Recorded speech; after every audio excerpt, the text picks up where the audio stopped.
We have a 1984 Ranger and it needs a new sender and gas tank. So if that's what you've got a job lined up for on a Ranger, I believe that this video will help you to find what you need in changing it out. As with any other job that you're going to be taking wheels or something off a vehicle, jack it up, make sure you have secure jack stands placed in proper position in the front and on the back, just so that the vehicle excuse me, will never fall.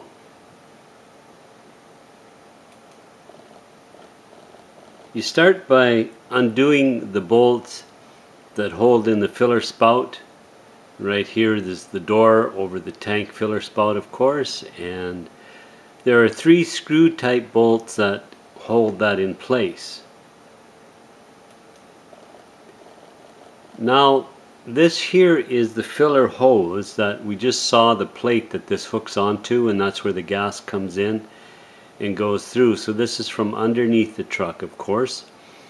This hose will have to be pulled sideways, and it will be difficult. It's going to try to hang up here because it kind of comes down and then it goes up towards this rusted area and then between the frame and the box over here. So when it comes time to lower the tank, you're going to have to deal with this hose. You can't really get up there and undo the clamp and the screw. So just take your time, realize it is hard, it will fight you. This is a soft rubber hose, and with a little bit of fooling around there, you'll get it to come out with no trouble. It comes out. This here is the back strap on the tank. Now this is important because the back strap by the back tire has the bolt towards the middle of the box. So it goes on the far side of the tank. The strap right here for the front, under the cab, or near the cab, the bolt is right in here. So this bolt undoes from the front, the back bolt undoes at the back of the tank. So don't get confused by it swinging here. That's just where the strap hooks on. You can see I've taken the jack and I've used a block and I've lowered the tank down.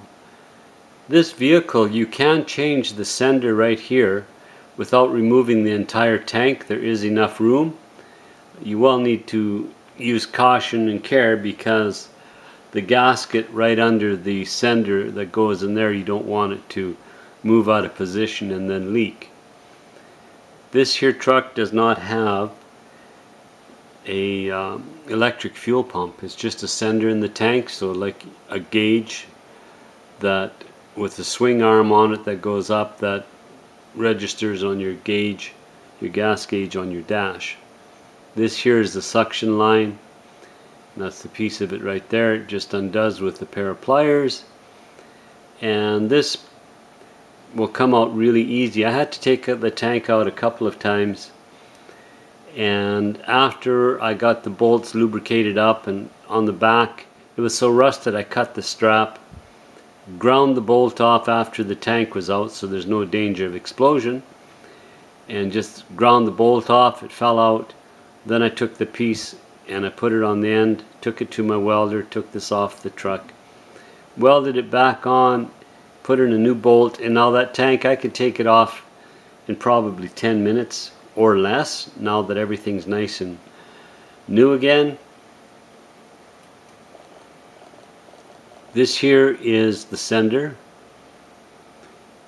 That's the line I was telling you about. There's just one clamp, one connector here. You just pull that tab back and lift it off, and that undoes the electrical part of the tank. At this point you have your battery disconnected.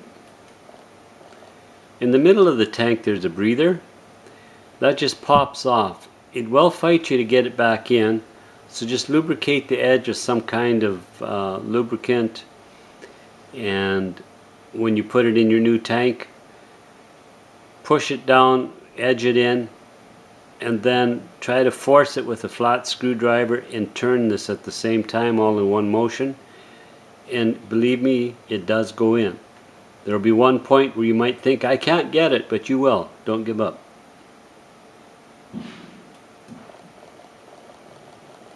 Another shot of the tank. You can see the sender was shorting out. That's why this tank, the gauge quit working, and this gas here was from when I took the line off a little bit, dripped out. This is the hose, your filler hose, that will fight you. When you get it out of the vehicle, laying on the floor, you'll undo your clamp here, spray it with some penetrating oil. This particular model has another hose that extends down into the tank, and it's a strange one. Of all the gas tanks I've done until this truck, I've never seen one with the hose inside the hose, and that's just kind of a vapor thing, I'm not sure. However, if you find another rubber hose in there, just know that that's how it comes. Our new tank, this is where the vent goes, this is the filler hose spout, this is the sender. Putting our back on the vent, putting the two straps on, front and back. It does up very nice. Just a few seconds with a air impact. I got a small little fast one that I use with butterfly switch on it. You might be familiar with those, a 3/8.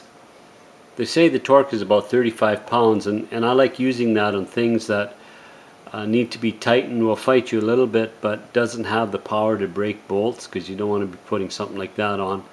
So with a lot of care, you draw it up slowly, a little bit at a time, and you're watching and looking around and feeling how tight it's going, and you can finish it off with a crest or with the ratchet if you want.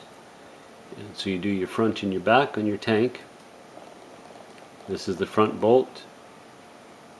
You can see it's just right by the frame there, so it's right out in the open. Putting the filler spout back into its position and lining up the bolts. The gas cap back on, and you're ready to roll. If this video has been of some help to you, that makes it great and makes it worth doing then. And drop us a line sometimes.